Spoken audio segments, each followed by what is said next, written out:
nanti bayi ini sudah lahir dan badan aku tidak kembali ke semula, gimana? Sambil merengut di depan cermin, aku bertanya hal yang begitu sensitif. Pasalnya, jika melihat tubuhku sekarang dan tubuhku sewaktu belum hamil, sangat jauh berbeda. Aku semakin gendut dengan perut yang membuncit. Mas Raffi tengah bergelut dengan laptopnya. Seketika langsung mengalihkan perhatiannya padaku. Kedua tangannya menyusup, mengusap perutku dari belakang. Sayang, apa pernah aku meminta kamu untuk berdandan biar cantik? Tanyanya dengan dagu di pundakku. Aku menggelengkan kepala, karena itu tidak pernah dia lakukan. Mas Raffi tidak pernah protes, meskipun aku tidak menyisir rambut sekalipun. Itu yang aku lakukan jika tubuh kamu tetap seperti ini. Aku akan menikmati apapun yang aku miliki, termasuk seorang istri. Malu sekali aku ini bila meminta lebih darimu. Kamu saja tidak pernah memintaku menghapus noda hitam di wajahku. Lalu kenapa aku harus meminta kamu agar selalu menjaga tubuh indahmu? Mas Raffi menarik dirinya dari tubuhku, memutar tubuhku agar berhadapan dengannya.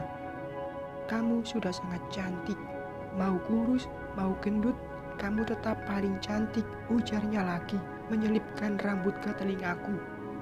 Aku selalu merasa tenang mendengar jawaban Mas Raffi. Dia selalu bisa membuatku percaya diri dengan bentuk tubuh yang semakin membengkak. Sudah, jangan segala dipikirkan. Mendingan sekarang kamu tidur, biar anakku di dalam sana juga bisa istirahat. Oke, aku mengangguk. Mas Raffi pun membimbing aku menuju ranjang. Dia menarik selimut hingga batas pinggangku. Kami pun terlelap bersama mengukir mimpi untuk kami gapai di esok hari. Entah karena hormon ibu hamil atau aku yang semakin cepat lelah, akhir-akhir ini sering cepat mengantuk, juga sering bangun di malam hari. Seperti sekarang, setelah beberapa jam tidur, aku terbangun karena mendengar suara deru mobil yang keluar dari halaman rumah. Aku bangun dan mengintip, mobil siapa yang keluar? Jika mobil Mas Raffi, itu tidak mungkin karena suamiku masih terlelap. Papa, mau kemana malam-malam? Ujarku saat tahu siapa yang pergi. Ternyata papa yang pergi dengan mobil Alphardnya. Mas bangun, ucapku menggoyangkan tubuh suamiku. Ada apa sayang? Mas Raffi membuka mata dengan sangat terpaksa. Ia menguap, lalu mengucuk matanya. Papa mas, papa, perutmu sakit, terus mau diperiksa sama papa. Ih, bukan, barusan aku lihat papa pergi. Mau kemana ya malam-malam begini? Ujarku melihat Mas Raffi yang wajahnya sudah tidak panik lagi. Sayang, papa itu dokter. Mungkin beliau pergi karena ada pasien yang urgen. Sudahlah, jangan dipikirkan. Ayo, kita tidur lagi. Mas Raffi menarik tanganku agar kembali naik ke atas tempat tidur. Entah kenapa, aku selalu punya pikiran buruk dan rasa takut yang berlebihan. Apalagi kalau mendengar rumah sakit. Rasanya khawatir jika nantinya perutku akan terasa mulas di saat semua orang tengah terlelap.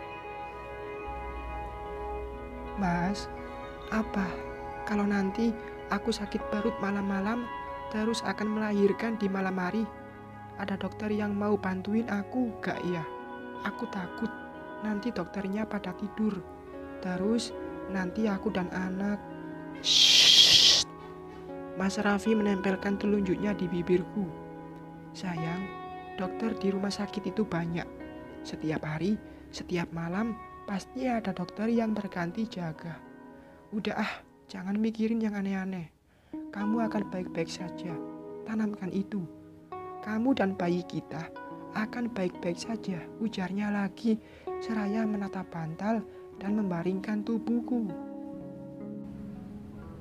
Meskipun pikiranku melayang entah kemana, Tapi dengan sabar, Mas Raffi mengelus perutku hingga akhirnya aku terlelap sampai subuh tiba. Jika menjelang siang seperti ini, aku tidak pernah merasa risau.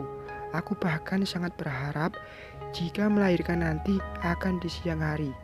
Mungkin karena aku yang takut gelap, membuatku selalu terbayang sulitnya lahiran di malam hari. Aku takut di rumah sakit mati lampu. Sungguh pemikiran yang tidak masuk akal. "Papa, semalam Papa pergi ke rumah sakit," tanyaku saat kita tengah sarapan. "Kamu tahu, Papa pergi." Aku menganggukkan kepala. "Iya, jadi semalam itu ada kawan Papa yang masuk rumah sakit.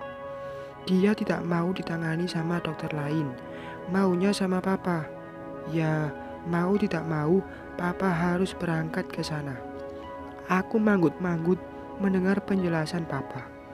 Aku baru tahu jika seorang dokter harus tetap siap siaga meskipun sedang tidur sekalipun, karena kita tidak tahu kapan pasien akan datang dan membutuhkan tenaga mereka.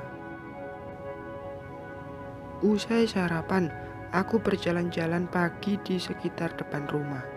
Aku tidak diizinkan berjalan jauh karena Mama sangat khawatir jika aku akan kontraksi di tempat lain. Aku tidak mau. Aku tidak mau menyusui anak itu. Aku sampai bersingkat karena kaget mendengar teriakan dari rumah tetangga depan rumah. Apa aku tidak salah dengar? Kalau tadi Mbak Lani bilang tidak mau menyusui bayinya, kenapa?